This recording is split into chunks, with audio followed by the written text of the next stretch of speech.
Apologies for the slight delay in our start time, a little technical difficulty that Peter was able to brilliantly figure out. Thank you, Peter. As always, we'll start with introductions. Start to my left. Great. Peter Rose, Superintendent. Mary Cullinane. Betty Couplevik. Lindsay Hescott. Victoria Jenny. Darius Gonzalez. Barbara Wilson. Mary Heather Noble. Mary Gill. Chip Malcolm. Peter Coleman. Board members online, if you could introduce yourselves, please. Suzanne Buck. Jen Exeter, Lorraine Morse, And Amy McGlashan. Staff in the room, if you could introduce yourselves. Caitlin Steele, Assistant Superintendent of Teaching and Learning. Alice Schermerhorn, Visual Art Instructor, Mary Hogan. Jen Kravitz, Principal, Mary Hogan. Michaela Wizzle, Assistant Principal, Mary Hogan. Nicole Carter, Director, Equity and Student Services. Logan Price, Business Manager. Great. Peter, could you let us know who's online as attendees? Sure. T. Bernhall, Hugh McLaughlin, and Julie Shondu. Perfect. Thank you all very much. As always, we'll start off the meeting with the opportunity for public comment. If you're online and you'd like to make a public comment, please raise your Zoom hand and Peter will bring you over. If you are present and would like to make a public comment in the room, please raise your hand at this time. Yes, ma'am. Yeah.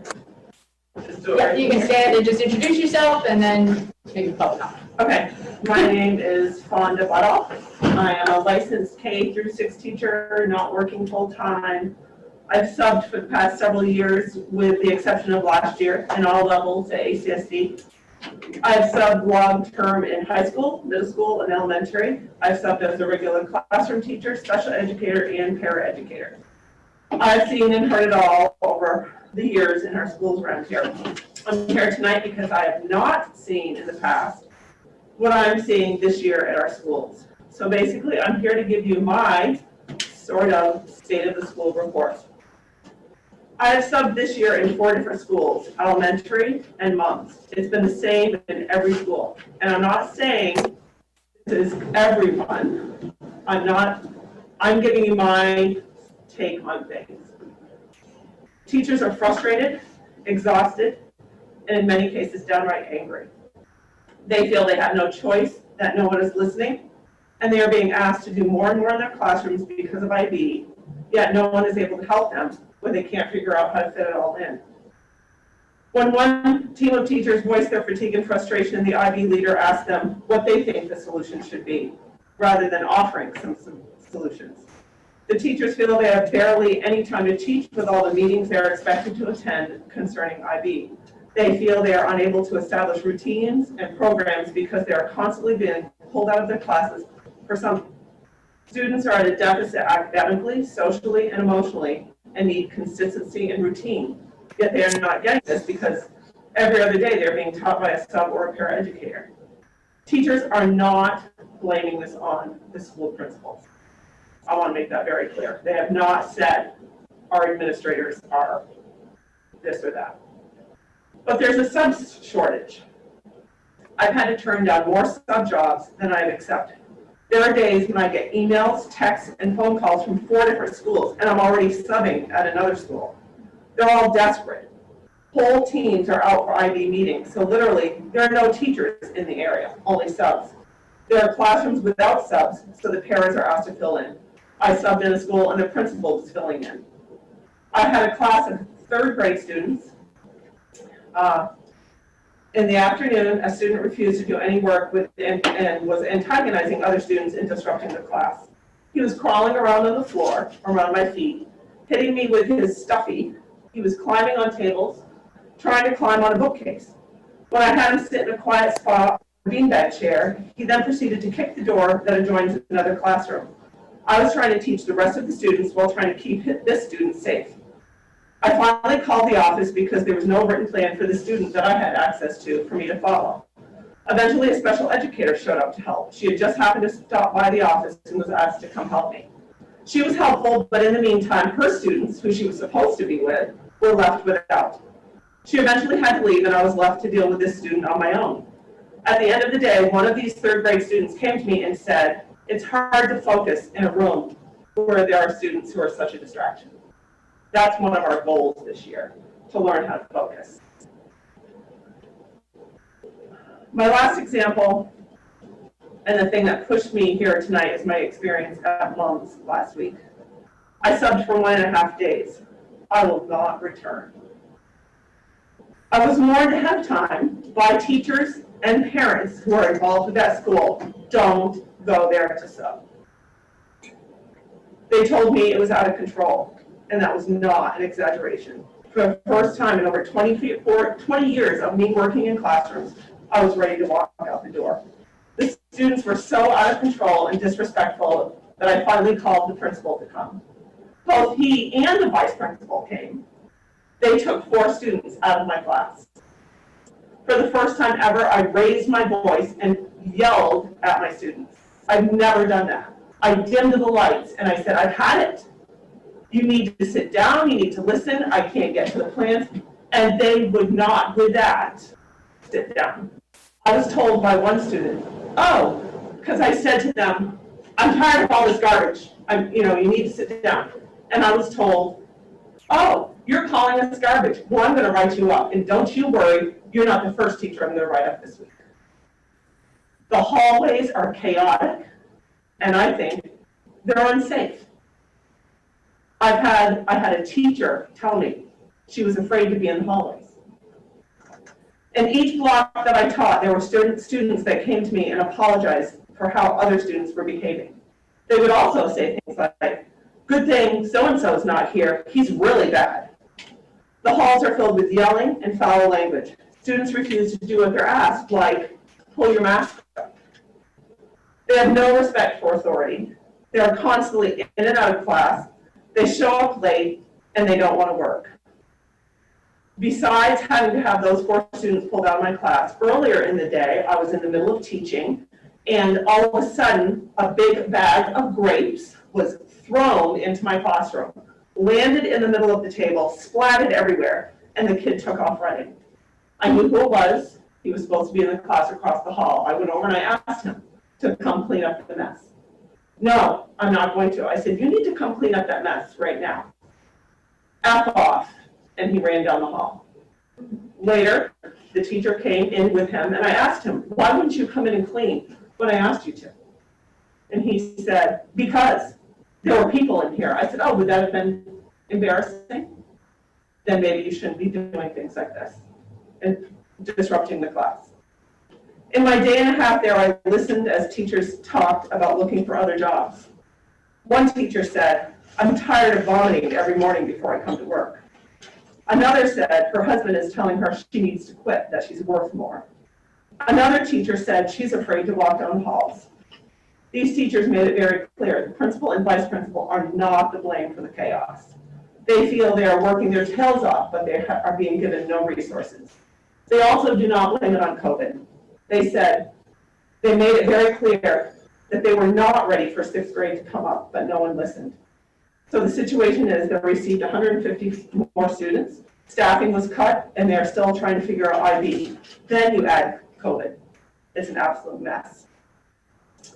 I believe I read somewhere that our schools are supposed to be trauma-informed schools. I find that to be quite ironic, since I feel that it's traumatic to be in our schools. After that incident in my last block class at Mom's, I had a student come to me and ask for a break. I'm sorry. It breaks my heart. I'm an educator, I'm a parent, and I can't believe I'm seeing what's happening. She asked me for a break because she was having a panic attack. I wanted to say, yeah, let me come with you, because so am I. I've never felt like this before. I had a teacher who I confided in say, was that the 7th grade class? I said, yeah. She said, that class nearly caused me to quit my job years ago. And I was told, oh, maybe you just can't manage your classroom. I've been hired for specific jobs by teachers in this district because I have excellent classroom management skills. I couldn't believe what I was facing that day. I had a conversation today with a woman who said she has 2 children coming up in the ranks and she has no idea what she's going to do because she will not send them to Mom's. I could not encourage her. I could not speak for how good it would be. 2 years ago, I went to Mums every single week working with special ed kids. It was one of my favorite places to go. And now I'm not going back. That's the state of our schools, in my view, what I've been seeing. I fear that you're going to have a huge problem on your hands if something doesn't change. And it's your responsibility. It's yours, Mr. Burrows. It's this school board. I know I had a friend forward to me a letter that was sent out from Bristol Elementary parent. They're facing some of the same things. I think there's something huge that has to be changed in how we're running our schools. The kids are in charge and they know it. And you're going to lose. You've already lost teachers. You're going to lose a lot of good teachers if something doesn't change. Thank you. Thank you. Any hands on Zoom? Okay.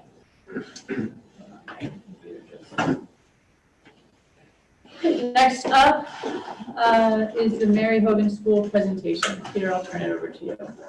Great. So this is the start of our school visits, and as you all know, we were hoping to be at Mary Hogan now and starting the process of going around to each school. And given everything and the challenges of meeting in schools right now, we decided to stay here. So we have folks from Mary Hogan that are coming and doing a presentation, and I'll hand it over to Jen to kick it off. Great. Hi there. Thanks for having us. Sorry we couldn't have you at Mary Hogan. It looks like it looks beautiful in the building this year. I think last year with COVID and not moving around, we didn't see a lot of each other. We didn't see a lot of the building, so hopefully there will be a chance for you to come by. I was thinking a lot about, I think Michaela and I were thinking a lot about like, how do we present to you all?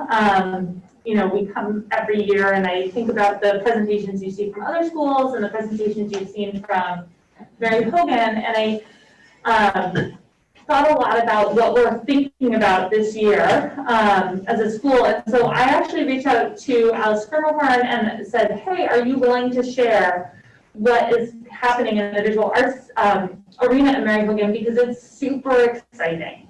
It feels really like Alice is always amazing, I should say. She's a lot, you know, has been at Mary Hogan many years, and I think there's, and maybe it's just being back in the art room this year after being in classrooms last year, that there's just a real energy. And Alice has also been leading the work around an artist in residency that we are planning to have at Mary Hogan. So I invited her, and without further ado, Alice Schermerhorn. Okay.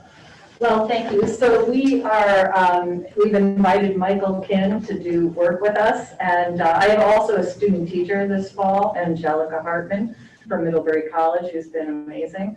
And she couldn't be here tonight. She wasn't feeling well today. But we kind of threw together a little presentation we were working on. To be quite honest, I was thinking our meeting was tomorrow night because of Indigenous People Day. But so what we have is what we have. So there's a short video, and then I entertain questions about, That sounds great. our project.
I'll try to, Minimize it and see if we I had it minimized before. I'm gonna see if this other one,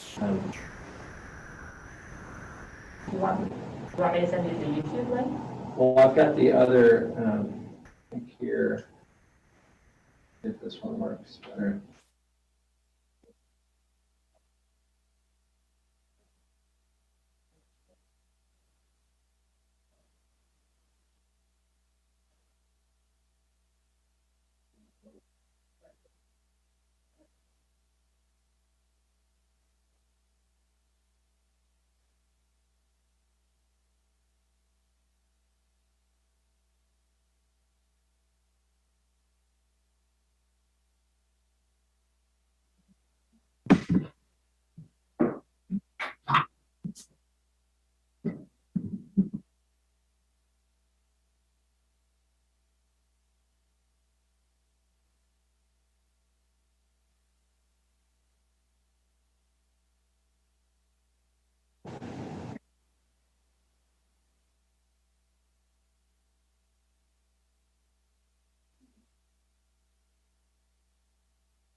So we'll be hearing more, I think, about our artist in residency project, because we'll be coming before the board as part of the McFilton Fund to ask for some funding, but we've also just applied for one grant, and I think another one is due this week. So, but I think you can tell from like the kids and from what you saw and from Michael, like that the philosophies fit really nicely together, and this idea of really being able to come together as a community and then share the public work beyond the Mary Hogan community with the larger Middlebury community. That's really part of the goal. So we'll be engaging with students in work that involves the 4 core values and the sense of community. And then we'll have workshops coming up with Michael Kin directly. And then that'll culminate in his final designs for the project. And as soon as the weather warms up in the spring, we hope to be ready to go. We're really excited. So I thank you, really appreciate you taking the time to listen. And you know, I'm excited for you to see the finished product. Or come on over and lend a hand, who knows? So, Thank you very much. Questions for the team? I just have a question. I understand the children will be helping with the design and the concept. Will they be helping with the painting? I don't know if the painting exactly, we're gonna have to see. We're gonna also have a piece, probably clay, we're just finalizing those details, where each student will have a piece of artwork that will adhere to the wall. And since I'm a ceramic artist, the feeling is it's probably gonna be clay, because we can, you know, cement that to the wall pretty easily. Or onto masonite, we'll decide what's appropriate when we talk to physical plant. So they may not directly paint because of the kind of paint we need to use for the weather and all of that. But they'll be doing their own projects in response that'll be hung inside the building as well. And then Michael will draw the inspiration from their work for his final design. But she's gonna show them different iterations. And then I don't know if we'll be voting, we're honing in on those last details, yeah. And I also just talked a lot about how to make the building feel like it's just magical with art, and so this is just like one of those projects. I think there'll be more on that. Yes, there will be this year. Great. No, all good. Other questions for the team? Just to I mean, I've walked Mary Hogan and dropped kids for many, many years. And not until I saw those renderings with the mural did I realize how much that wall needs a mural. It's going to be such a mural, it really needs it. So thank you, yeah. Great. Great. Well, thank you all very much. And Yeah. hopefully we get to a point where we can actually be in your building and experiencing that interior design more hands-on. So thank you. Peter? Anything else on that? None of that, no. All right. Thank you. Great. Thank you all. Thank you. Appreciate it. Oh, sorry, I just have a quick question for Jen. Are teachers using a lot of the outdoor spaces for student learning this year since the reopening? Yeah, so I think that the use of outdoor spaces looks a little different than last year. I think there's like, so it's, yes, the outdoor spaces are being used. I was just watching a video from a first grade teacher this past weekend that was basically all these pictures from the year of the students in the class, learning outside. And so I think it's being used in different ways than last year, and it's evolving. And it is being used. It just maybe it looks different. I think the tents behind Mary Hogan are being used more often for classes than the one that's out front, partly because there are tables, like desks and seats there, as well as it's just a little more shelter from like the parking lot distractions. And then there are classes that are getting out in the woods also. Any other questions? Great. Again, thank you all very much. We really appreciate it. With that, we'll go to a recommendation to approve the minutes of September 27th. Could I get a motion? Could I get a second? Great. Any discussion on the minutes? Lindsay? There was a name of a student in the minutes, Sarah Lee. I thought it was, Fairly, it was fairly Olson. Fairly, but it's, I think it's in the minutes as Sara Lee, like the desserts. or whatever. Yeah, that's just one little thing, but No, no worries. she's one of the We'll make speakers. Suzanne, did you note that? You're on mute. I'm really having a hard time hearing tonight, sorry, so I can't really tell you what you just said. Name of a student that was reported in the minutes as Sara Lee, but the real name is Fairly, Fairley, Olson. Olson. Okay, thank you. And Mary? Similarly, the professor who made public comment, his name is David Stoll, Stoll, so that's just another typo correction. Thank you. Suzanne? Yep. Yeah, thank you. Okay, all those in favor with those corrections, say aye. Any opposed? Suzanne, Jen, and Lorraine, it's hard from a voting perspective without camera. Sorry, I raised my Zoom hand to vote, but I can do my video instead if that's helpful. All right, let's do that vote again. All those in favor, aye. Any opposed? Great, so moved. Thank you. Next up is to approve the ACSD bills. There were no bills read between the last meeting and today. There was a sort of a 3-week time frame, so we'll resume next week. All right, great. With that, I will turn it over to Peter. All right.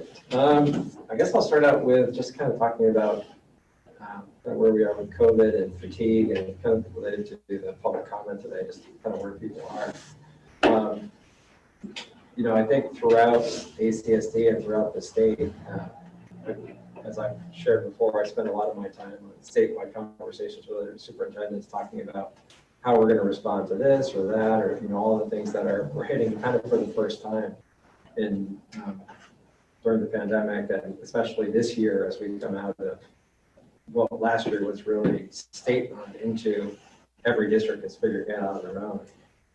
So we're spending even more time together this year, and I'm hearing this same kind of fatigue and challenge in terms of staffing, which is an issue at a number of our schools right now in terms of filling open positions, and just coming out of the summer where we were masks off and ready to start the year anew. And I think what we're finding and what we're dealing with right now is, you know, a lot of students coming back to the schools with a lot of needs and a real challenge in being able to meet all those needs.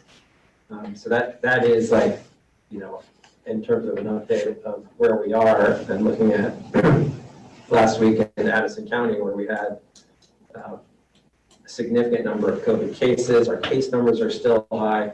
I mean, I'm concerned. I know the board is concerned. I think as a state, we're concerned. It feels like, you know, we're ready to see the end of this, and it just kind of keeps persistently being there. And I think, you know, in terms of where people are, I think emotions are somewhat frayed right now. The central office right now is really focused on kind of first and foremost wellness, and thinking about ways that we can support our buildings to, you know, last week we met as a leadership team and talked about what can we do to take things off the plate or shift things to provide more time. But, you know, our principals are spending, you know, Jen, I think, can attest to this, and Michaela, you know, they're spending the first part of their days just finding stubs and covering holes. So, you know, how much time do you spend, the two of you spend, just kind of in that kind of work, probably a good part of the day?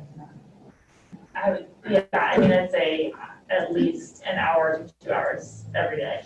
I mean, we're not the sub caller, so that's in addition to the person who's calling. So, I mean, we have a spreadsheet that keeps track of it, but it's pretty, you know, Yeah, so it's just, we're really, really thin right now in terms of the ability to cover all of our services and all the other needs in our schools. And one of the important things, and one of the things that we see kind of first and foremost, is we have a legal obligation as well to serve students on IEPs and 504s and with services that we can't, if someone doesn't show up, we have to be sure that there is staffing present for that need. We can't just kind of make an alternate plan and say, well, we'll do that next week.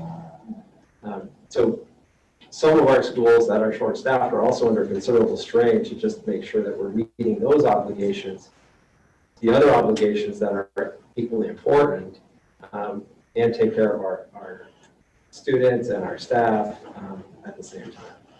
So we have a lot on our plates right now, and are kind of continually,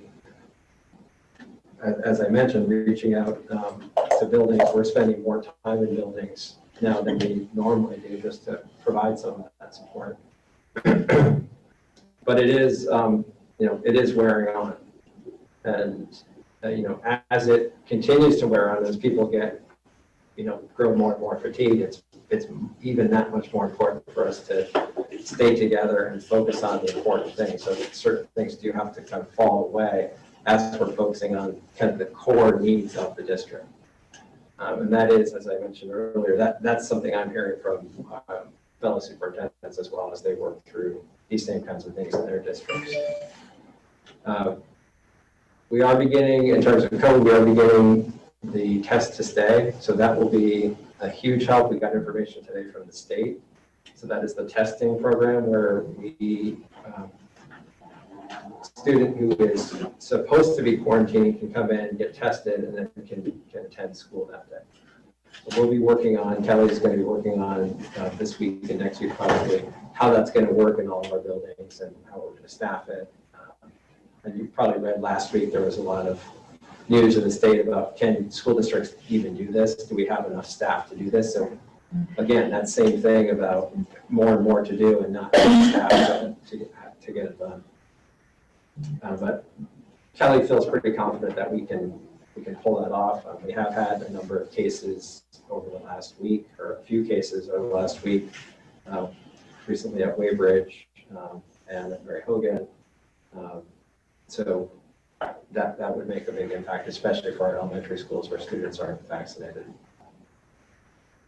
There's a lot of conversation around sports right now, and you've probably been reading in the news some incidents that have happened over the last week, pretty concerning incidents, and it's something that the Superintendent's Association is going to start working with the Principals Association, VPA, the Vermont Principals Association, oversees athletics and is the governing body for athletics. We definitely have to address what's happening in sporting events and figure out a way to have safe and supportive sporting experiences for students, and what's happening is certainly deeply troubling.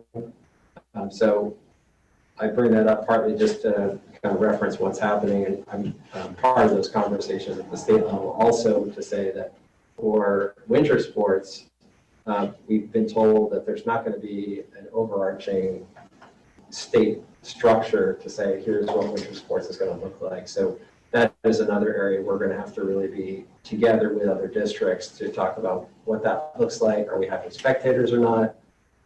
What do indoor sports look like at this time? And as you all know, sports are really, and athletics are really important for our students.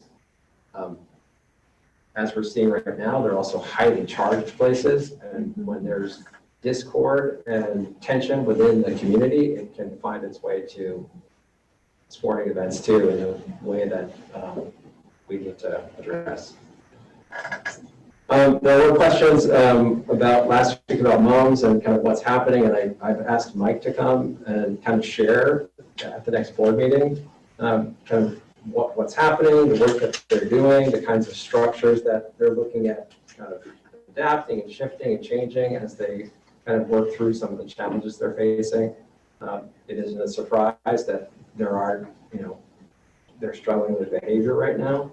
And so we are hiring a couple of positions, I think this week, which hopefully will be a significant help. We were down over 5 paraprofessionals, which has made it really challenging to meet some of the needs of some of the students. So there's been a lot of kind of moving around over the course of the last 6 weeks. And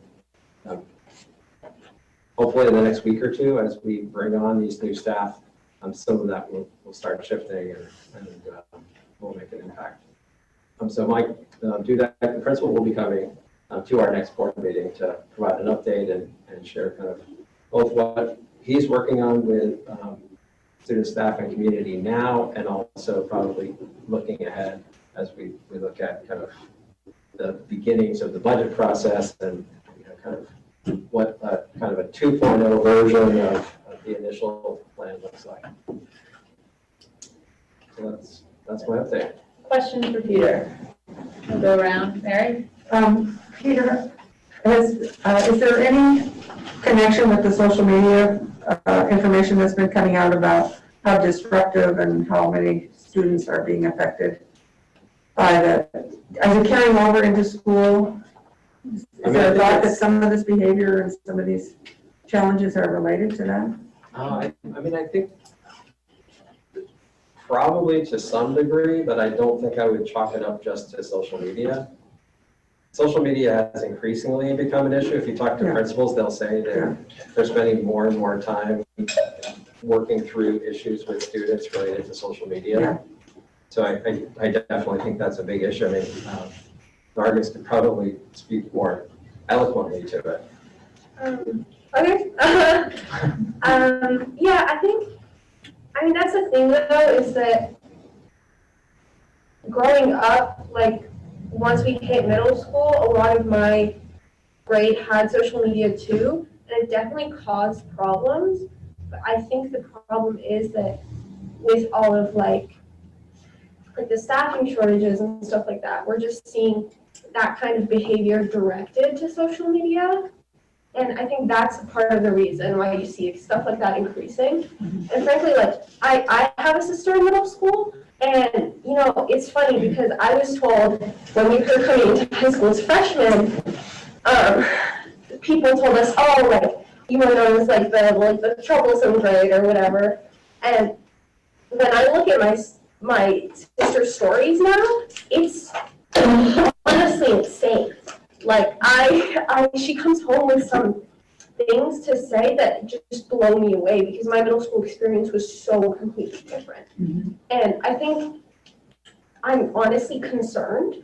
I think a lot of my parents are concerned about that too because the kind of like behavior that I hear about every day, it's shocking because I've never seen that from even like some of like the worst days that maybe I had in middle school. Mm-hmm. And while I think social media like might be part of that, the fact that more and more kids are getting social media younger, I don't think it's the driving problem here. Because I know there's a lot of sharing of pranks and et cetera, and it's just spreading throughout the country, and I'm just wondering how much our students are getting ideas. But I think I think that's what I said. It attributes to it, but it's not the main. It's not the main. And, I think it's sad because I know there are a lot of students who hate that those kind of things are happening. Yeah. That like these pranks and stuff, and but there's just there are people who are still doing it, even though I don't think the general consensus is that these things are funny. But yeah, I think if we're talking about those kinds of social media pranks, I do think it's just an outlet. It's like a new outlet. Yeah. Where before students might have resorted to more like traditional kind of like prank things. Mm-hmm. This like social media is a new outlet for students to push that behavior into. Questions for Peter? Any other? I have a couple questions. I guess one has to do with just the need for substance, sort of the shortage of bodies in some of our buildings. Do you know, like, what's causing the absences? Is it COVID related exposure? Is it, IV meetings? Is it just folks taking mental health days because they're so stressed out? Do you have a sense of what's driving up the need for subs? I'm not sure it's one thing. I think it's a lot of things. I think just normal absences that we can cover with a fully staffed sub pool are challenging to fill now. I think, I haven't looked at the data in terms of to say like this percent is, sick leave versus personal leave. Most of those absences are probably sick leave, some form of sick leave. Mm-hmm. So the difference is that we have less subs to cover the holes, and it's not necessarily that we're seeing more absences? Part of what happens too is if you have low staffing, you're moving people around, so there are fewer people to fill in for as a substitute. So normally, for example, in Mary Hogan, if they have a certain number of paraeducators, they can move them into a substitute position. But right now, if they have other holes that those paraprofessionals have to fill, then they're not able to move them into those substitute positions. Right. So there's just less flexibility in the system. So I think overall, the sub pool is just down, and there is probably increased need at the same time. Yeah, when you're fatigued and when you're, that will create more absences. Yeah. Right? So I think that's a factor too.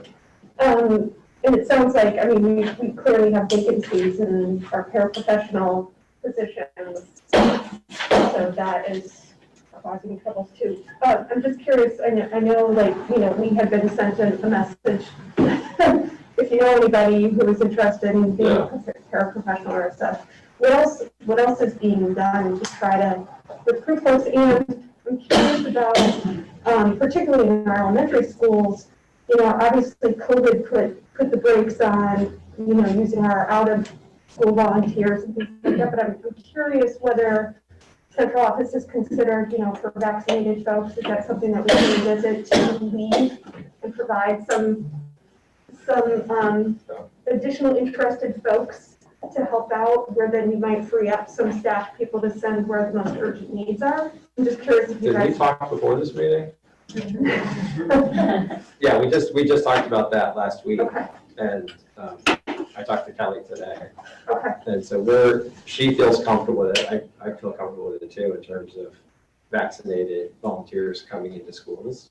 Yeah. So we're working on a kind of a process or policy right now to do that, to help with like lunch coverage and some of these other things that are really challenging to do. And I think a lot of people want to help. They don't know how to help. Right. And so that's definitely something we're doing. And in terms of substitutes, we did last week, I think we started last week, we incentivized sub pay so that normally a sub makes $120, and we increased that. If you work for 5 days, you make $160.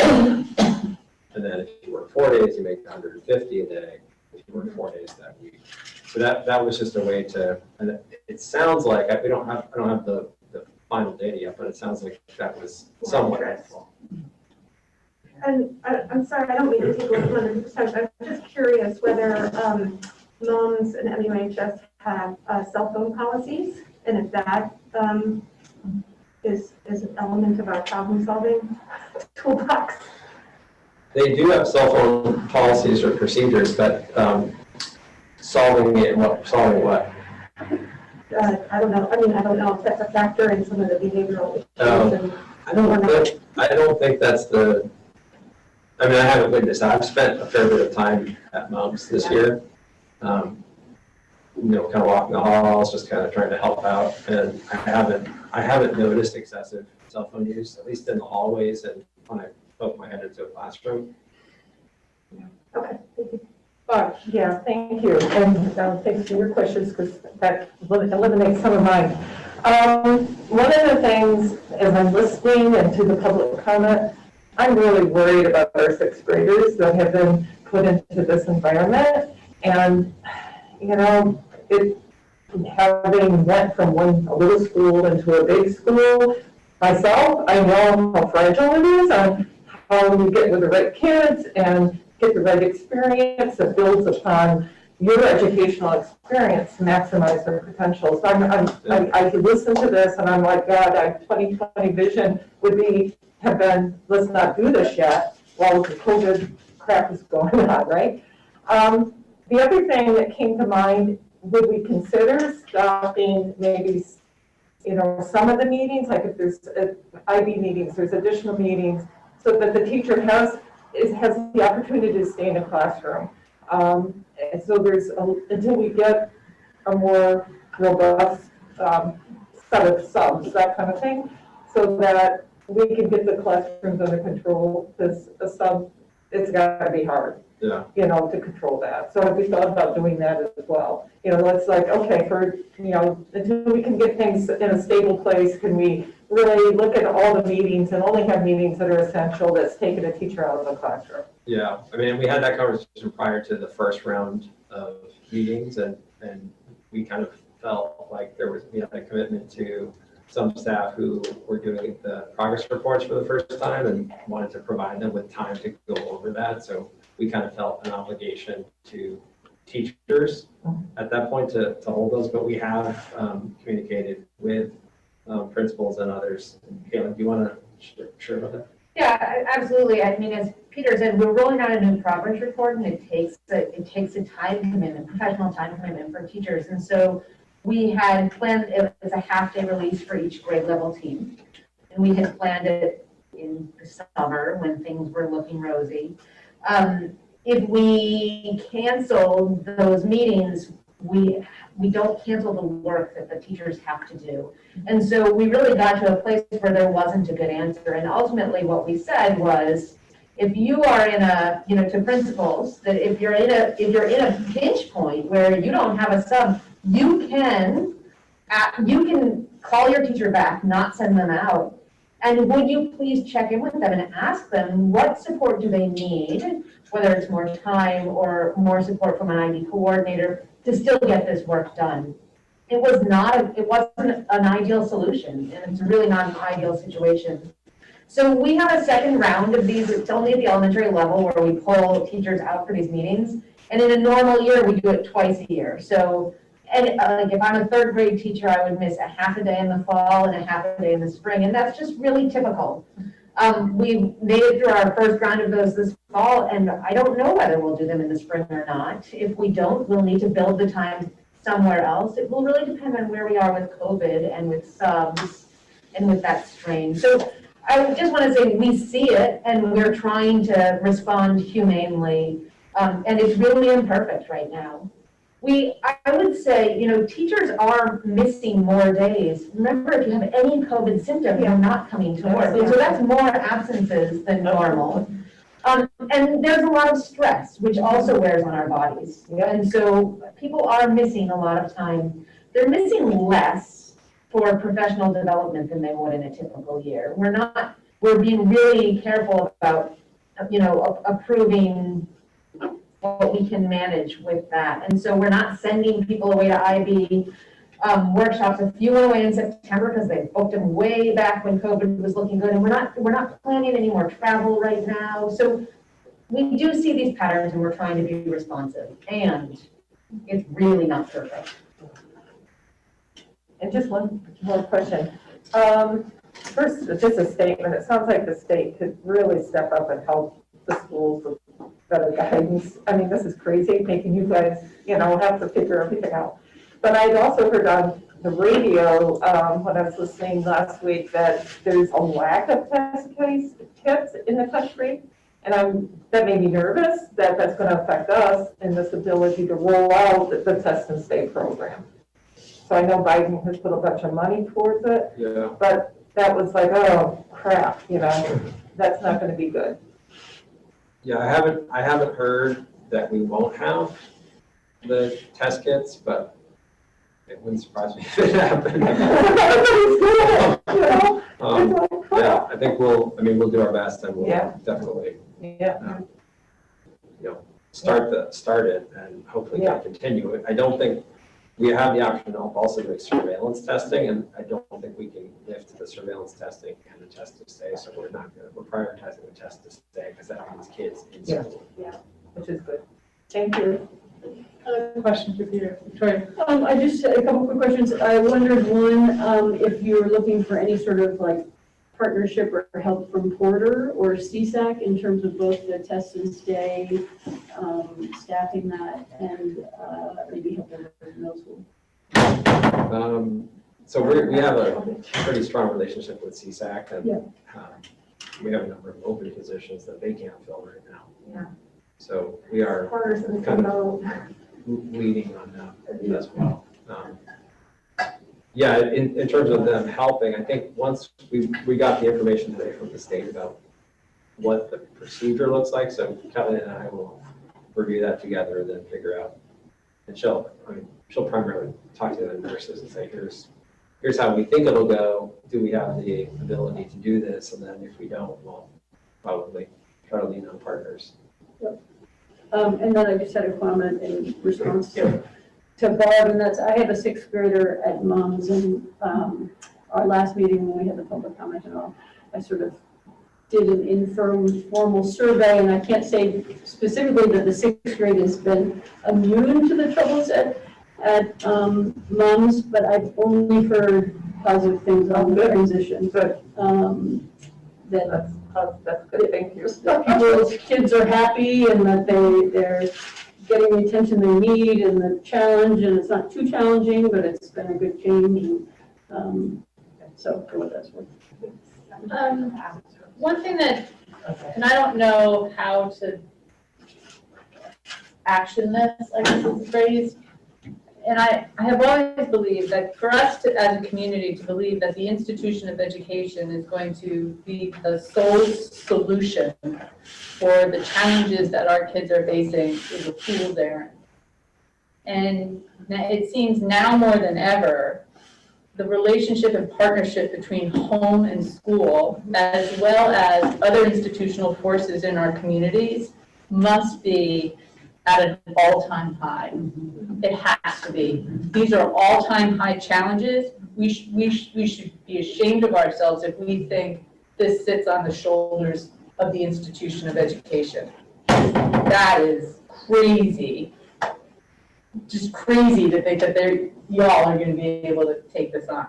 And so I guess my question is, how do we action, or how are we thinking about actioning what needs to be an unprecedented call to arms to support where we are right now? Because this is nuts, and it's not going to get any better unless we start doing things differently. And so I don't know how to action all that, but you know, as a board, our role is governance. Our role is not operational. How do we, put different teachers in different places and stuff like that? But raising the bar or giving voice to this is something that I do believe we can do. So I just toss that out there to y'all and say, let us know, because this is not a normal challenge for a system of educators to have to address. And we need to be crystal clear on that. I'm going to speak totally out of turn and say it was a relief to hear you say that out loud. Pleasure, truly pleasure. Because I have always, as an educator, I've been frustrated by that. To think that all of a sudden this institution called education is going to take on these insurmountable challenges that we as a community are challenged by. We need to step up, folks. Chip. I just had a comment that it's just not education too, it's everything. Right. It's everything. Healthcare, as you said, they're stressed out. Yeah. Especially in those places that have huge COVID numbers. And every business, contractors are stressed out. They can't get supplies. They can't get people to work. They've got customers that are on their back every minute. And they can't get a washing machine for 6 months. So, I mean, it's like really stressed across the whole society. And, to put it on education, you hear a stressed teacher, as we've heard actually 2 nights now, explaining those things. It is distressful, but it is part of the way a lot of folks are feeling. And I appreciate that, I do, and I think you have to, it's like anything else, you have to prioritize, you have to triage. And we have a system now of education that its main client base is kids that don't have that voice and don't, like, their only choice is to look to us as adults, right? Like, we gotta carry the water here. Yeah. And so whatever we can do as a board to call that to arms, have that, whatever it is, if the state, we need to have a different conversation there. I don't know, as a community, what do we do to rise up? I don't have the answer yet, but count me in, because this is crazy. Yeah. Nargis, and then, I just wanted to say, like, in terms of action, if the board is considering doing something, please focus on the middle school. Please focus on the middle school, because frankly, at the high school, I haven't heard a lot of the same problems. I've had subs a lot recently because 3 out of my 7 classes are in the history department, and I think they had a professional development day or a couple of days, and frankly, it was fine because we had subs. The students were for the most part quiet.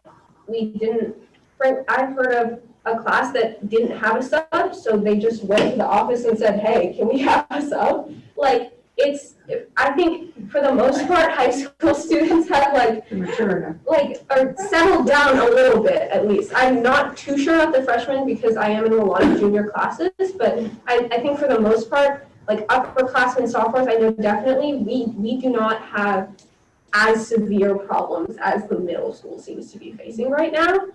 And just like, it's really important that, because right, the 8th graders this year are gonna be at the high school next year, and we don't want the problems transferring because of that, like maybe group of students. Like I'm gonna be a peer leader next year. I don't want to be super worried about, the students that I'm peer leading. So just like focusing, especially on that school, because I've heard so many students and parents just be so concerned about it. Betty? And then Lindsay? Similarly, I've heard a whole bunch of stories about vandalism and TikTok pranks, leading to some of this behavior. And I'm feeling like, first of all, I wonder if the teachers or administrators have talked to teachers and maybe figured out what the root, like, I know we're still trying to figure out what the root of this behavior is, but have you heard any comments, maybe during one-on-one sessions with students who've been called, to the office about what's going on? Maybe the stress from home, or maybe they're just tired. Like, are you hearing some common themes from reports? And if it's a matter of just students wanting to express themselves,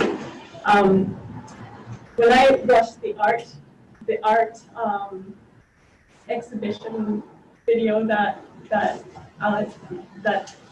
you shared from Mary Hogan, I thought about ways we can use things like art or even music to give students a platform to express themselves. I've heard success stories from art therapy, students who are having a really hard time with behavior issues, using art as a form of expression, or having music therapy. So tapping into things that we already have in the schools to just to get students just have a day where we're like, okay, I know school is really important and we have to keep up with grades, but if the students are not cooperating, then it's almost like it's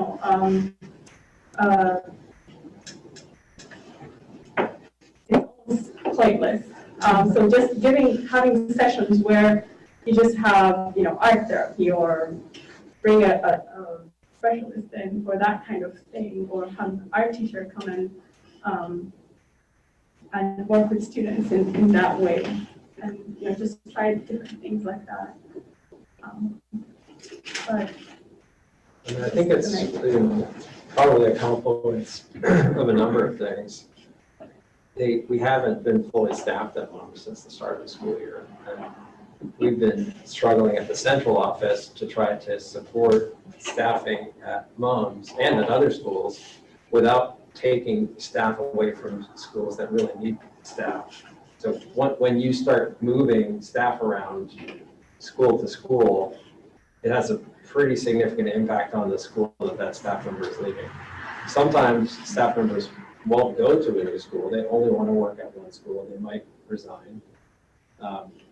But it also significantly, and I say this from having experience with this over the last couple of years when we've had to do this, it has a serious cultural impact on the school that staff member is taking away from.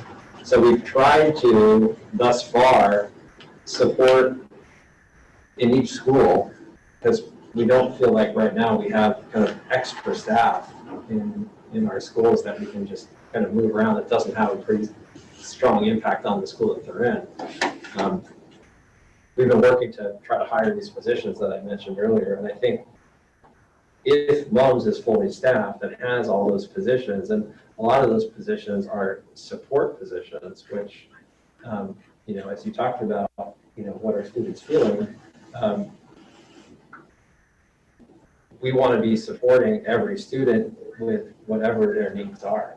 And, looking at behavior and looking at, when students are not feeling good or not regulated, then that's kind of where behavior comes from. So we're working on, those support systems, and as we hopefully turn the corner here in the next week or two with these staff positions that are coming on, we're hoping that will have a significant impact. There's also the pandemic and the fatigue, and Fonda mentioned another school that is having struggles right now. But I mentioned before, we are not alone. MOMS is not alone in struggling with behavior this year. And I think when you look at what our students have been through during the pandemic, and looking at different age levels, so a student in high school who's gone through the pandemic may have a different experience than a student who is in 6th grade or 7th grade. And I think a big part of what we're seeing is students who have lived now 2 years and 3 school years in a pandemic and are struggling.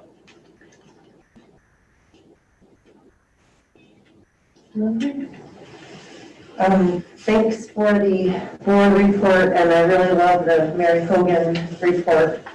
Will that be available, can we make these wonderful school reports available to the public on our website? The video? Yeah.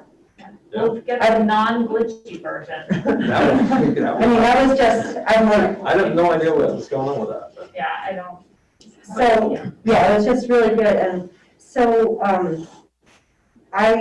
a lot of what you all said resonates with how I'm feeling, and so I'll try not to be repetitive, but one of you said something about the importance of the home and school connection, and that Mary Hogan video is the closest I've been to Mary Hogan since in the 3 years, and I used to be in there every day, and I was like, it's really, the home school connection is not strong right now, and it really, I wanted to be at Mary Hogan tonight selfishly, just so that I could step foot in the darn building, and be looking at the bulletin boards, and I don't know how with COVID that connection can become stronger, because we get the Friday summary of what's happening, and I read those things, but I think Chip said about, everyone's struggling. Parents are struggling, grandparents are struggling, foster parents are struggling, every industry. Where I work, it is so, it's not for lack of trying, but it is super stressful. Every person that I know, every industry, it's like, these are tough times. 10 years from now, we're gonna read about this, we're gonna have Hollywood talking about it, but there's no support group that you can go to where everyone just echoes like, what a rough year and a half it's been, and just breaks down and cries. Like, that doesn't really, we have to still be strong. We have to, we can't give up as hard as it is, but, we see all these red flags everywhere.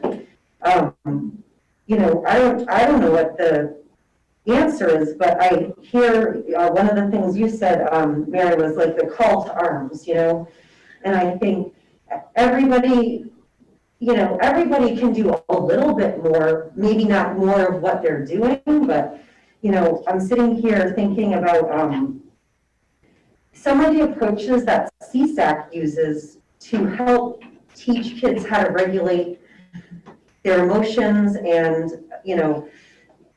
I don't know what creative solutions exist there, but, are there, with some of the kids who are struggling outwardly, struggling the most, I believe in integration, but at the same time, sometimes people need something different than a traditional learning environment to get back to a baseline.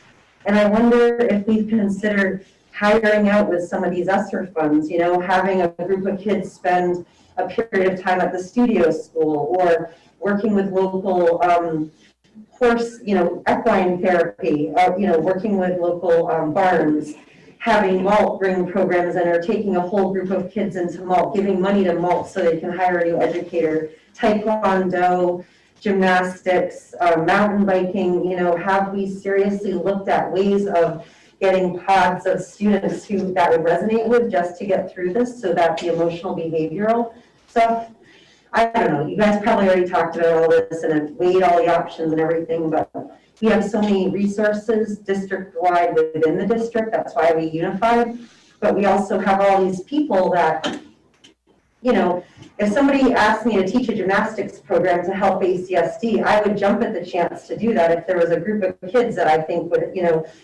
resonate with that. That's just one of my side things, that says as an example, but, and, as a room parent, I was a volunteer room parent in, kindergarten, first and second, and I would be happy, I'm vaccinated, to do something outside to help out with, but, that's not an option right now. I really am happy to hear that you're exploring other, possibilities of vaccinated volunteers. And there's one addition, let everyone know. We did put in a request for a waiver for board members to be able to substitute. Oh, really? And we just got the letter, so.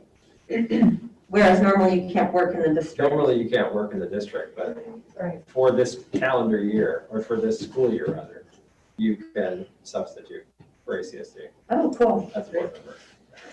Well, I think. I'll be calling you later on. I have a full-time job. For first graders. Stay on track here, folks. Stay on track. My classes. I have a full-time job, but under the circumstances, I would consider, is there a way to restructure my week so I can get my work done in 4 days, so I can be part of the solution? And there might be other people who are in that train of thought.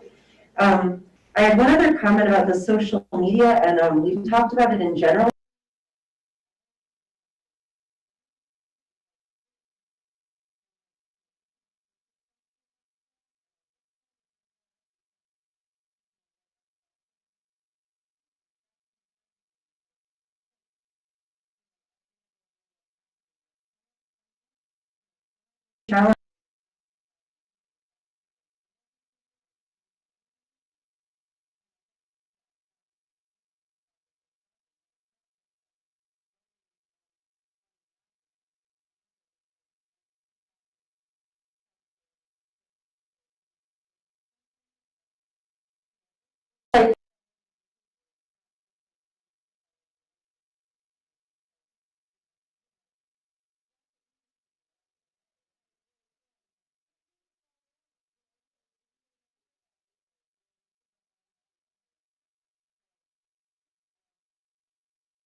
a public statement, but educators to really express firsthand what they're going through. So that would be my suggestion. And leaders, yeah. Yeah. Our principals, too. All right, so on to report of the board. All set? Great. So the next action, okay, great. The next action that we have to take on. Changes based on some suggestions from our last meeting out with. And we're ready to, we've warned it and we're ready to hopefully vote on it tonight. But I'll read what we have. It is the policy of the Addison Central School District that flagpoles located outside the primary entrance of any ACSD school are with a supermajority vote. The school board may choose to fly an additional flag that we vote on this? To approve. To approve it. Okay, great. Second? Second. All right, question. What's that? We'll do it this. Defining supermajority, do we need to define it within the policy? I thought somebody said we needed 10 of the, how many board members do we have? Would it not be the same supermajority that's defined to close school? To close a school? Sure, I think you can define super. Can, That's just a small, Yeah. We just don't think it's appropriate to fly it on the same pole as the United States or the Vermont flag. In this community anyway, I'm certainly supportive of Black Lives Matter for sure. But it leads into the next, if in fact I can't accept this, vote against it, then how do I vote on the next one? Which is the motion, which is the statement, and then the motion. Even though I agree with the statement, it still is then putting the flag on the government flagpole in the same way as the United States flag. I've talked to a lot of people because I've been conflicted on, and I wanted to hear my peers talk. And 201, without directing them, they come up with the same opinion that I have because it seemed to be a simpler way to do it. It isn't simple. This is really major, I think. And it's, even though I don't disagree, and I hope people hear me on that with all of it, I really am conflicted by putting this point beyond flag, but at some point, some other flag on, even if we have to supermajority vote on it, on the same flagpole that the United States flag is on. And, I never was a veteran. I don't have any of that sort of whatever that says the flag is the end all. But I do respect it, and it is what I think should be sort of sacrosanct on that pole alone, and whatever else we do. So that I was intrigued by the flag poles comment that's in here, and I even drove around it today to make sure that there's still only one flag pole out there. In other places there may be other poles, but as it's stated right here, even though it distresses me, I can't support this because of that feeling. thank you. Other comments going around? Mary Heather? Well, I guess I have one question. I know it was advised or recommended to put in a supermajority component, and my understanding is that it's 10 of the 13 board members. And I guess my question, just as a newer board member, is what other circumstances require a supermajority vote? Is it only the school closure? The only one I'm aware Are of. there other policies? No. So that we as a board are determining that this matter requires as much support and is as consequential as closing a school. So I'm just going to make that statement. And then the other thing is just clarifying. So this policy says flagpoles located outside the primary entrance of ACSD school. I do wonder about whether that includes the flagpoles, the official flagpoles on our athletic fields. and whether that is something that should be I read included or this, not. I read this to say that it does not, that the government flagpole is being designated as the primary Outside of flagpole outside of the school. So therefore, the ones outside of our athletic fields do not apply to this policy. Right. Correct. That's my understanding. Correct. Okay, thank you. Questions, comments? Lindsay? Couple questions. Who does own those flagpoles, if those aren't the government flagpoles? Who, You mean the side, the ones on the athletic field? Do we, I think it's the boosters. athletic boosters on them? So then it's up to them? District owns Yeah. it. The district owns The district owns them, they just They're wouldn't be district property, designated? yeah. Okay, and then, I echo what, the question that Mary Heather had about the supermajority, you know, it is an interesting question. And I've seen that IB flag up there. Did that cause any pushback? No, I haven't heard one whisper of an issue with the IB flag on the government flagpole. I'm just curious, has there been any complaint about that or any problem with that? Because I'm just, how did that end up on there without a flagpole Have you policy? had any complaint about that, Deepa, No. that you're aware of? Because it's been up there for how long? And, 2 years. 2 years. So, you know, if this had been a question of, it wasn't BLM, I just, It's different. It's the reason. but did you ever, I hear what you're saying, but I'm just curious why nobody's brought that as a, brought that up as an issue yet, or in the past. It was brought up in our original discussion, we discussed we don't have a policy affiliated with, and that's the reason why it's up there. I suspect it would now need to fall under this policy once we approve it.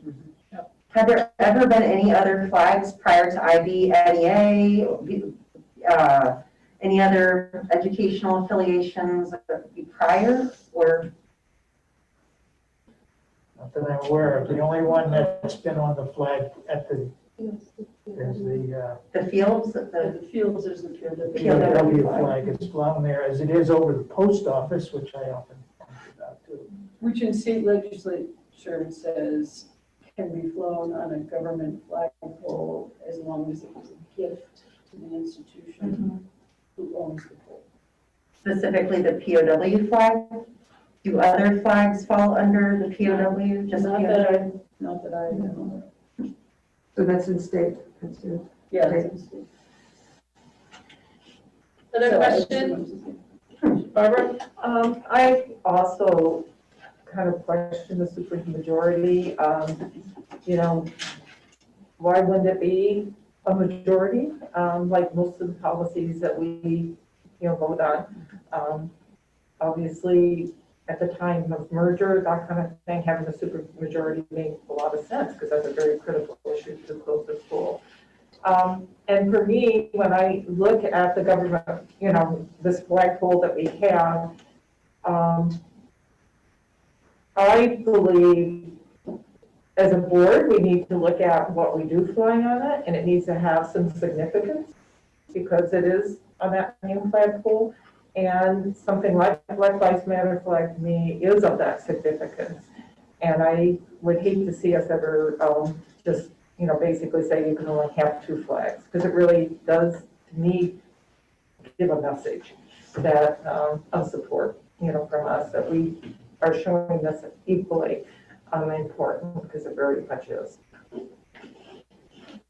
Any comments from folks who are online? Suzanne? So, I, like Chip, have been struggling with this.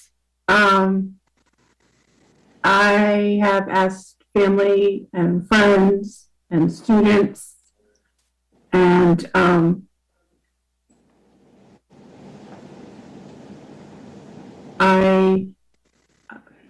know I'm on the policy committee, but I in talking with everyone, no one's really helped me out of my conflict and my struggling. I do support all individuals, whether they be of color or LGBTQ community. And I understand why this flag is important. However, when we started this conversation, I was really hoping that our conversation would go to allowing the students to either erect their own flagpole or use another place to raise the flag other than the government flagpole. And, I'm still conflicted. I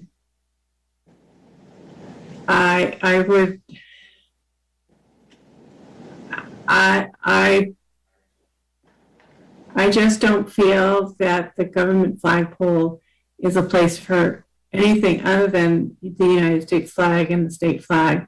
To be honest, I didn't even really know that the IB flag was up there. And I'm kind of glad that Caitlin said that she can't find another one to replace it with. So and the other piece that I struggle with in the motion is that there's not a lot of clarity. There's no procedure connected with it, so that we don't even know how to follow our own policy if we were to pass this. So I struggle with it, and I would rather see the Black Lives Matter flag anywhere but on that flagpole. Yeah. Any other comments from folks online? Lorraine? I would echo Suzanne and Chip's comments. I think I mentioned at the last meeting that I would not be able to support this particular policy. First of all, I think it's very broad, and if the way to make it more specific is through a procedure, I'm not happy with that, because I think if the board is going to decide to create a policy like this, the board should make sure that there are definite things in place so we know what we are doing when we actually vote for it, and the people who come to us to have a flag raised know what the things are. Like it says to fly an additional flag. Does that mean only one flag, or can more than one flag be on there? Limited time, who decides what the limited time is? Who decides what's representing our educational values and missions? I also really believe that we should not have any additional flags on the government flagpole.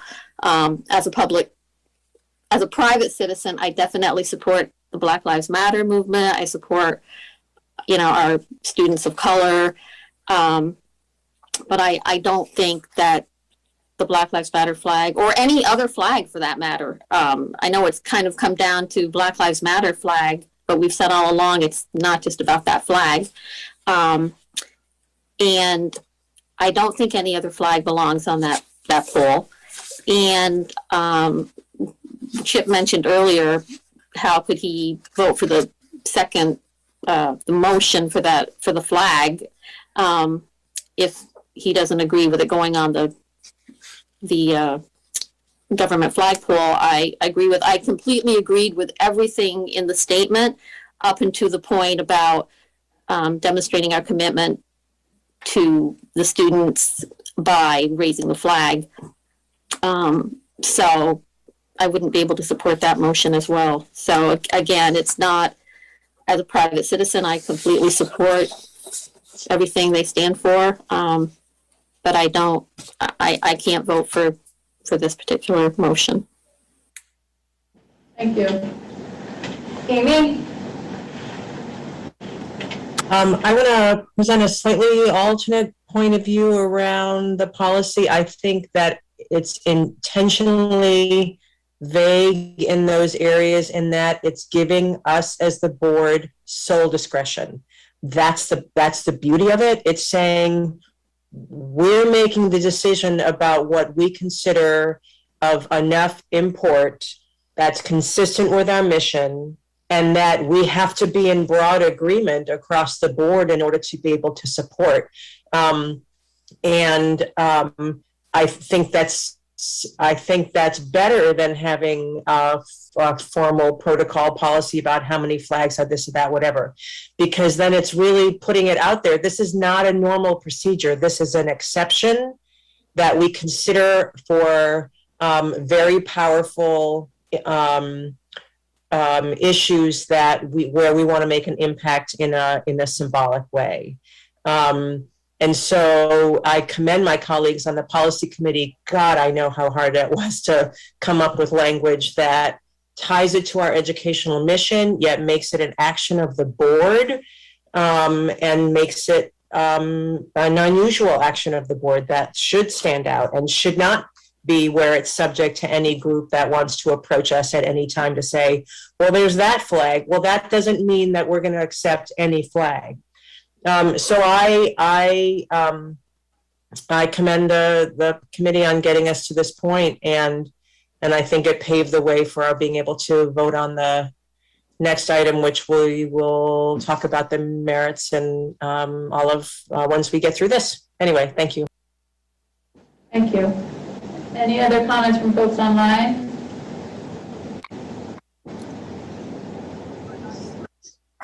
Can I?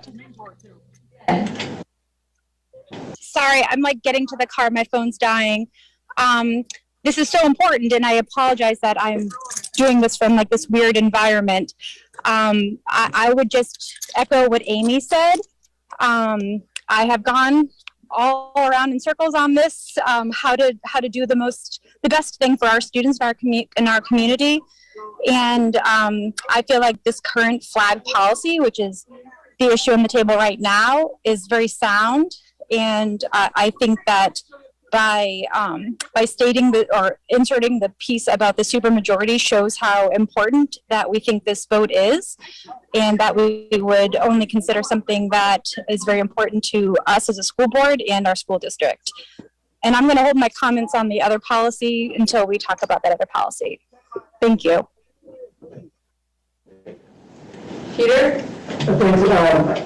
A few meetings ago, I think it was Mary Gill who said, sometimes there are circumstances and events in our world that compel us to speak out. And like it or not, the flagpole has become that sort of place where a school board or a school district can make a statement when such circumstances and events compel us.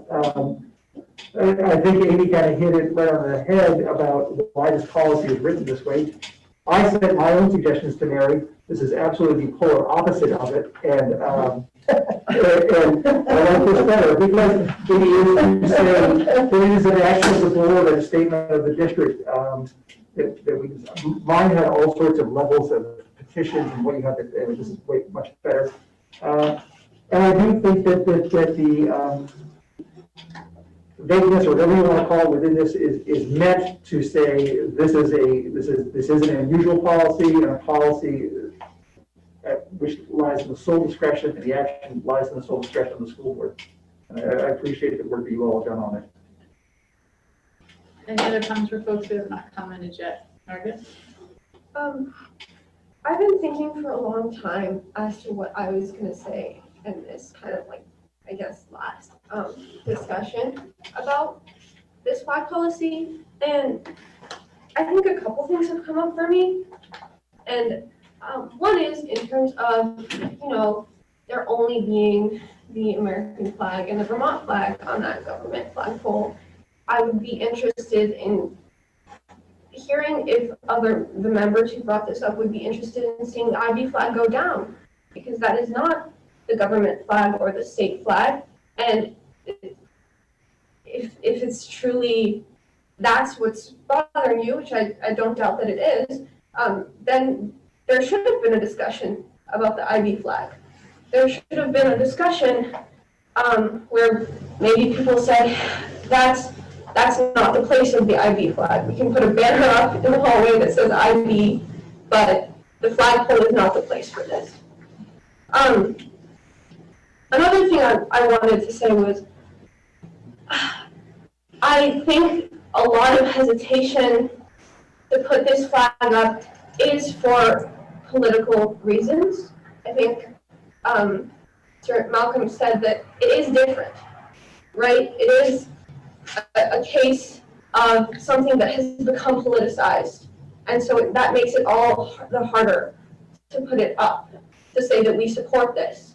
But I would urge you to think that, frankly, everything that I have done from the moment I was born in another country has been politicized. That my life is political and I have no choice in that. And I think it shows part of our privilege that we have a choice in whether we get involved in this, because I never had a choice in the fact that I was an immigrant. I never had a choice in the fact that I was Muslim. I never had a choice in any of those things. And I would urge the board to recognize that while forward movement has often been deemed as scary, as it's a thing that it requires a lot of commitment from the people who are moving this forward.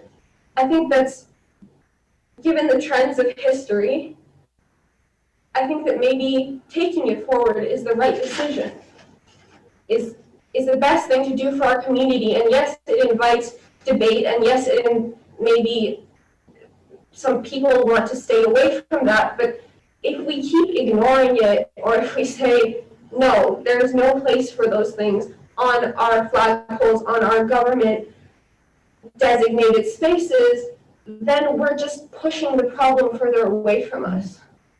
And I would really, this is where I was hesitant, first of all, about the term supermajority in our last meeting, and also about the fact that I believe I said that if people on the board were so confident that they should issue a statement telling the community of that confidence, because the community doesn't believe in that confidence. And I think that's what we're seeing, is that I was hesitant because I believed that it would be, in a supermajority, pretty damn hard to get this flag up. And,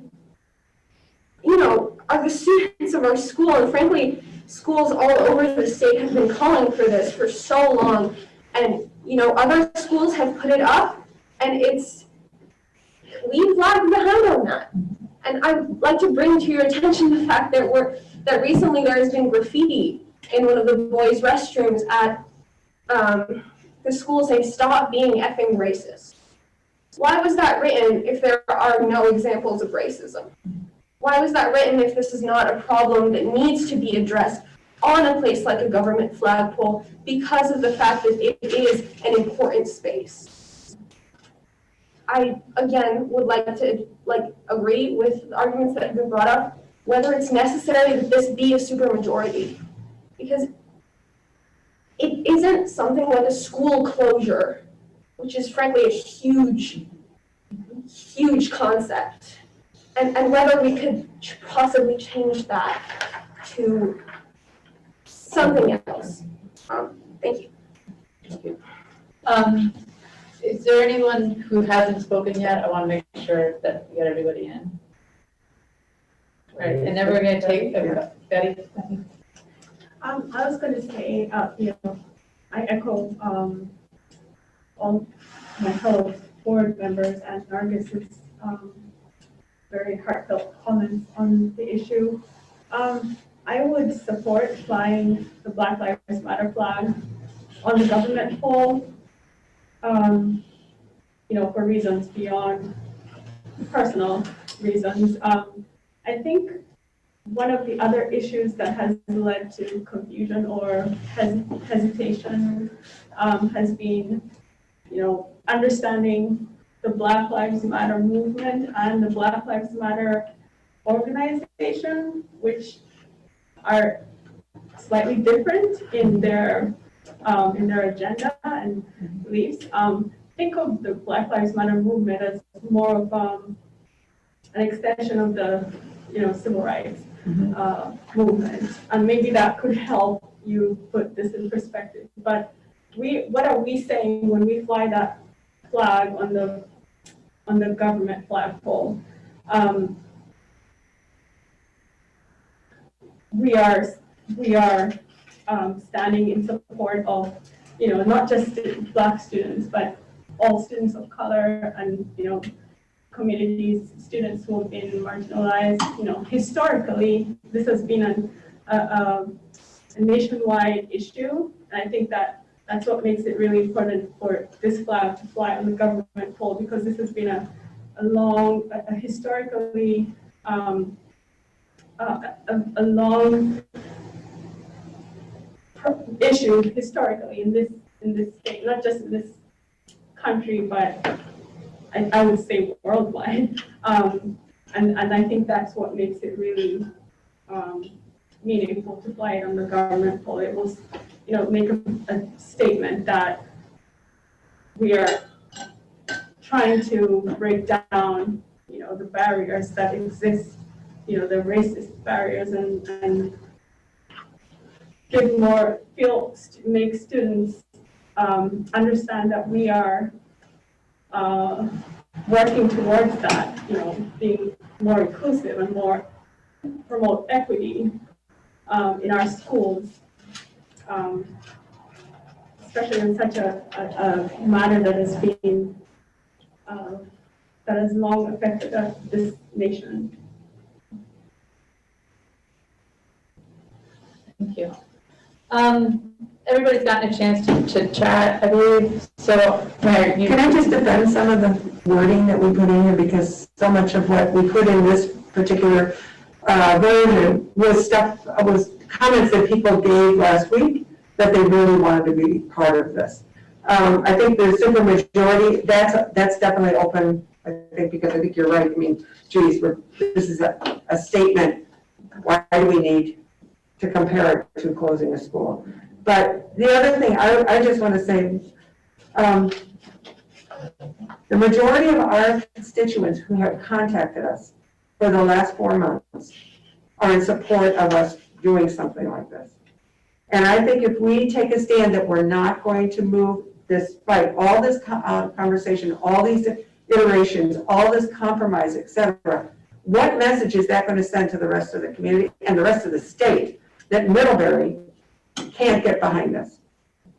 Many other schools around the state are doing this.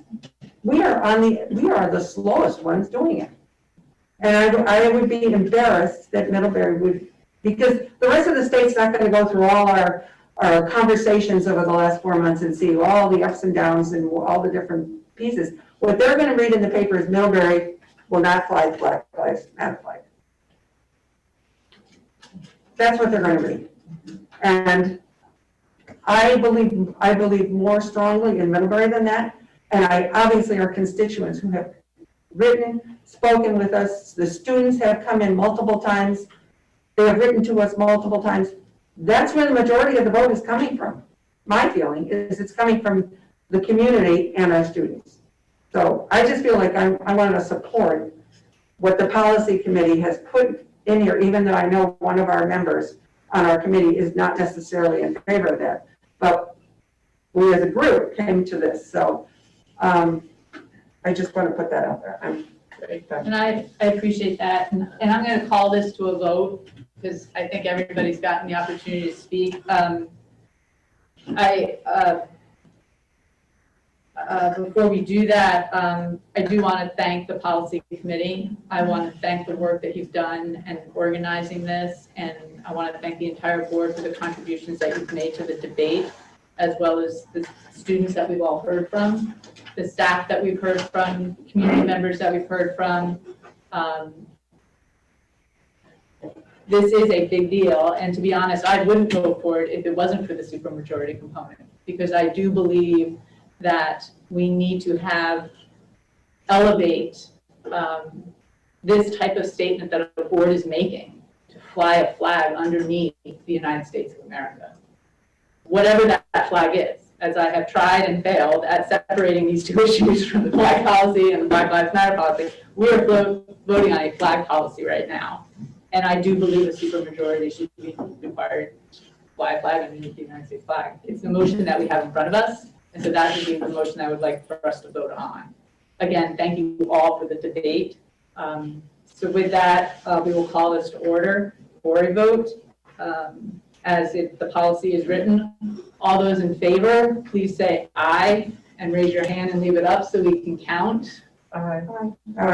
Aye. One, I'm counting my own hand up there. Two, so there's two there, 3, 4, 5, 6, 7, 8, 9, 10. So the flag policy passes. As such, again, this is a policy of the board. It is not a policy of the district. So we will, when we vote to fly a flag, then have to make sure that there are certain components within what we were voting on. Next on our agenda is our first statement as a board. One of the things that we talked about in flying a flag, that it would be necessary to have some statement as to why we are flying said flag.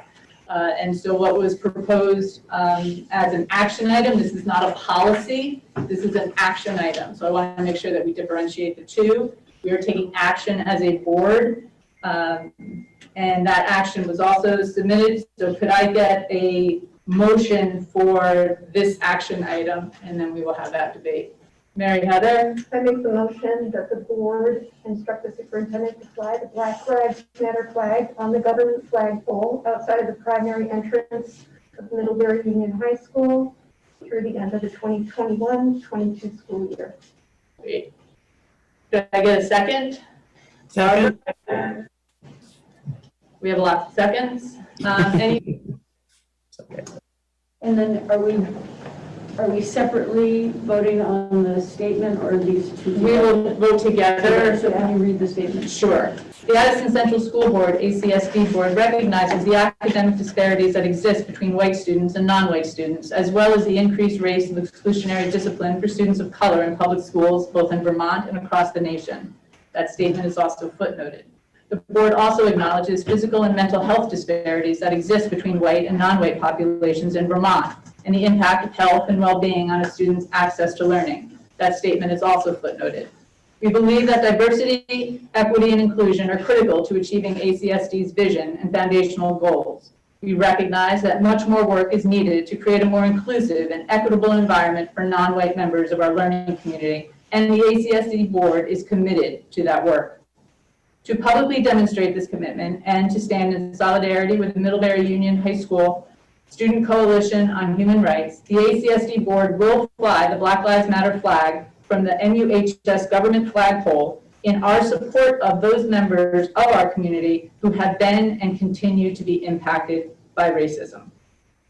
The motion then is fly the Black Lives Matter flag on the government flagpole outside of the primary entrance of the Middlebury Union High School through the end of the 2021-2022 school year.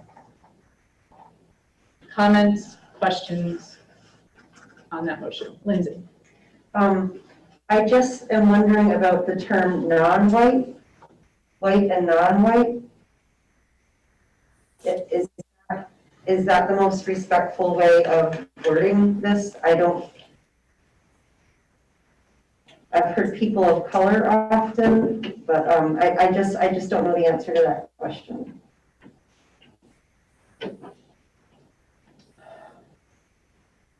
I mean, like, never heard that that's not something. Yeah, I would say it was sort of an inclusive. Okay, yeah, I mean, I just don't know, but I just wonder, if we looked at that. Any other questions? I'll just comment on that. I know when you sign up for your COVID check, that's one of the options. They don't say people of color. They say Hispanic, non-Hispanic, non-white. Okay. Yeah, and I think that's how That's it's kind of standard. referred to in some of the footnoted. Yeah. Okay. Chip? You know, I mentioned when I talked about the policy, that I've struggled then with this. I'm still struggling with this. However, since the policy was passed, and I support the Black Lives Matter, I'm still conflicted, but I would feel that now that that's a policy, I can support the Black Lives Matter flag going up on it. It's not pure. Yep, I understand. None of that. And that's been my whole problem, because we didn't have the statement before and the comments from all the board members. This has been an extremely thoughtful and civil process that we've gone through, albeit tediously. had to do it, but, and I respect that. But even though my previous statements relative to the flagpole still stand, that's now the law, so to speak. And so I will follow the law and my conscience and say I would support this. Thank you. Any other comments? Suzanne?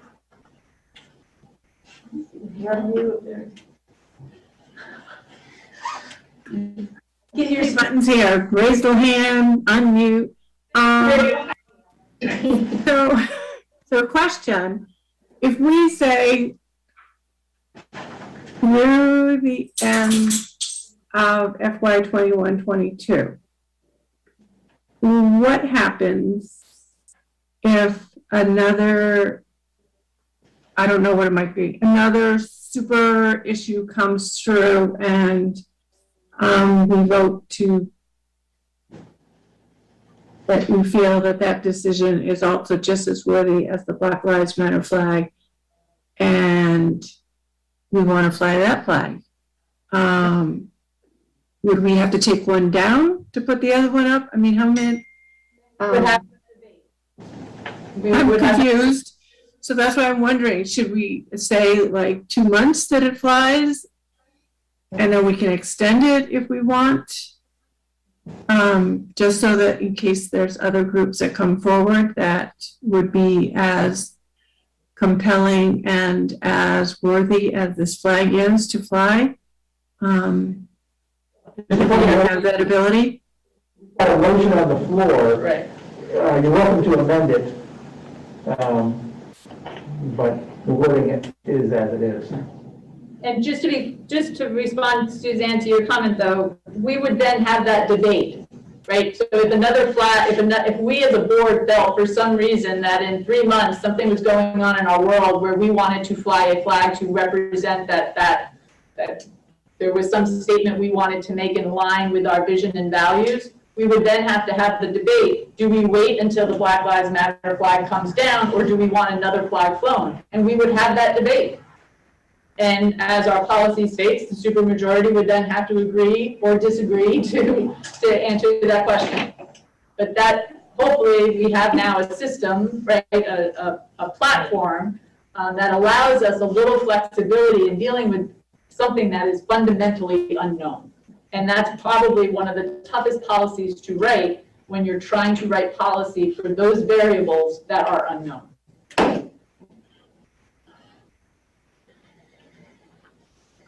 Other questions? Yeah, so I was thinking that maybe since this is it seems to be like a district-wide concern or issue or matter, and I'm seeing this as not just I know that it's a high school student organization that came up with this request, but I was wondering if it would be meaningful to not just fly it on the high school flagpole, but all ACSD flagpole and all ACSD school flagpoles, and what, you know, if that would have to go through a different motion or request from groups in those individual schools. I just want to clarify, you have a motion on the floor for this particular motion. Anybody, of course, is welcome to amend it, But for right now, this is the motion that's on the floor. If someone wanted to amend it, we would have to vote for the amendment and then the motion. And then if that motion doesn't go through to amend it, we would vote on the original motion. If that motion does go through to amend it, then we would vote on the new motion, just to provide a pathway of clarity for this process. Yeah, thank you. You're welcome. And I don't mean to be a picky parliamentarian, but there's a reason for this, and that's so that we don't say we go too many different directions. Exactly. We appreciate your input. Yeah. Other comments? Mary Heather. I guess I just want to acknowledge and sympathize with the reticence that's been expressed by some of our board members around flying it on the official flagpole. I too have talked to folks in the community who have expressed that sentiment. Some of my favorite folks in the community who have expressed that sentiment. And even though I do firmly, deeply believe that this is the right action for the board, it has presented an internal conflict for me. And I know there are folks who feel that way. And yet, I guess for me, and I guess I just want to express this, for me, it's both a moral and data-driven decision. And I think as a board, for us to have the understanding and the knowledge about academic disparities, about health disparities, about, knowing that with the historically marginalized community and the request from our community and repeated support from members of our community to take an action, for knowing this information and then not taking action, to me, is a louder political action than anything. And I do think that all of these things, health disparities, academic disparities, these do fall under the purview of ACSD's mission. And as an IB district, inclusion is a core value. And this is about educational equity. And I feel like if we can't muster as a board to say publicly and officially Black Lives Matter, then how can we possibly have folks in our community believe that we are committed to doing that work, to strive toward educational equity? So that, for me, is what rises to the top over that discomfort with the poll and the sanctity of the poll. And I guess I would appeal to folks who have that same discomfort to really think about the data and think about our core values and our goals toward educational equity in our district, and really see how you can rectify that internally. Thank you. Barb. Yes. At our last board meeting, I had kind of volunteered to work with Jen and Mary on a statement, and so I said, well, let me take a first crack. And after doing, some research and what people have written in the past, I thought, well, let me go to our handbook and our strategic direction, and it really popped out at me our values and our core principles, right? And I'm like, of course, right? That is why it's so important to do this. And so I was able to kind of like help frame it that, no, this is our core value as a district. And if we want to basically put our money where our mouth is, to me, I feel we have to do this. Because otherwise, I don't think our core values mean anything. And so I just really hope that folks can kind of take a 1,000-foot look at this and kind of be comfortable with it, because I think it will really help to cement our core values as a district. And that's all I have. Thank you. Thank you. Comments from both, Lorraine? Yeah, I mean, I would just like to say, in response to something Mary Heather said, I don't think anybody on our board is saying that we don't believe that Black Lives Matter or that we don't support students of color or any other students who may feel that they've been discriminated against because we have an issue with flying the flag, the Black Lives Matter flag on the flagpole. I was very, Chip's comments made me think, because this is now, we do now have a policy. So although I had said I could not vote for this second motion, I'm rethinking that. I would feel better. The other thing I would feel better, I know this says for, the policy says for a limited time, and we've said for a year here, but I have to say, is anyone really thinking that in a year we're suddenly going to say we're going to take the Black Lives Matter flag down? What does that mean? And how many flags? I know you said we'd have to take each flag issue up separately, but how many flags can we fly on a flagpole? I mean, realistically. So if I decide to vote against this motion, it certainly has nothing to do with the fact that I don't believe that Black Lives Matter. It's whether I also have heard from people who don't like the idea of the flag going on the government flagpole. So I'm rethinking my thoughts because of what Chip had said. But I did want to make sure that I clarified my position on, so there's no misrepresentation on people who don't think it should go on the government flagpole and how we feel about Black Lives Matter or our students in our school. Okay, I'm going to call this one to a vote. So we have a motion and a second.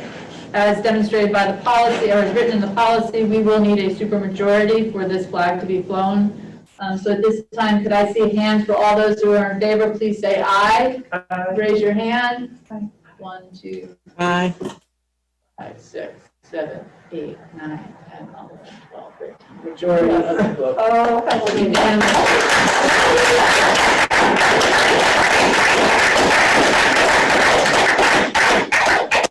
I guess we got it done.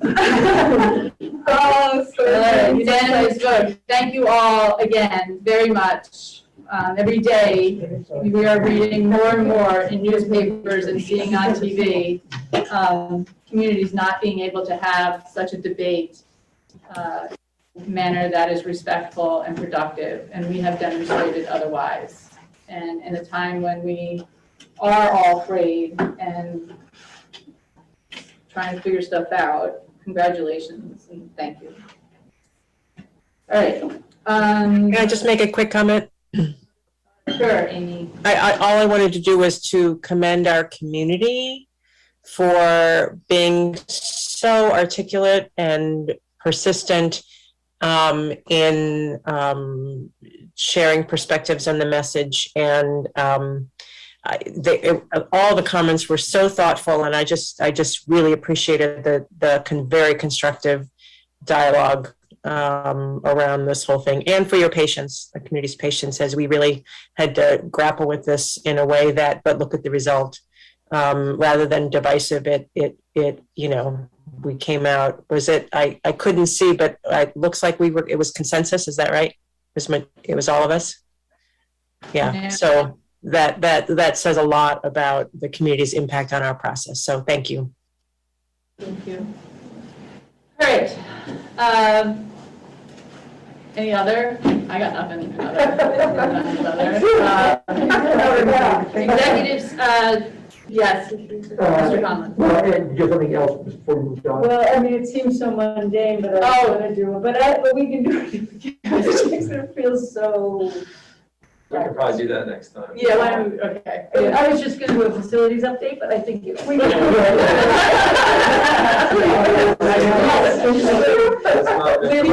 Anything else? No, I feel like I shouldn't do a negotiations update, but in open session, I can say that There's just a few loose ends to tie up. That's why we didn't vote tonight on the teacher's contract. Support staff, we probably are a meeting away from being able to bring up a proposal to the board as well. So anyway, just to let everybody know things are moving along fine. Perfect, and thank you and the committee for all your work on that. With that, then, could I get a motion to adjourn? Barbara, second, Mary, so moved. Thank you all very much for your work.